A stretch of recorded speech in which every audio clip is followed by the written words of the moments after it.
Sebahagian keajaiban hanya tercatat dalam buku, namun ada juga yang berjalan di tengah-tengah kita.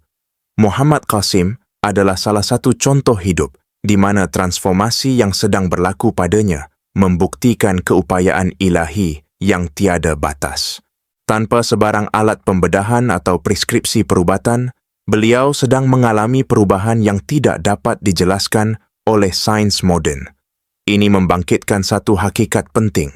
Apabila kuasa ilahi campur tangan, hukum biologi boleh berubah dan masa seakan-akan boleh berundur.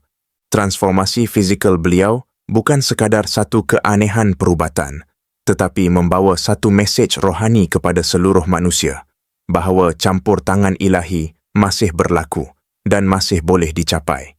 Perjalanan hidupnya menghidupkan semula keyakinan bahawa penyembuhan sebenar bukan semata-mata di tangan manusia, tetapi terletak pada kehendak Tuhan yang Maha Berkuasa.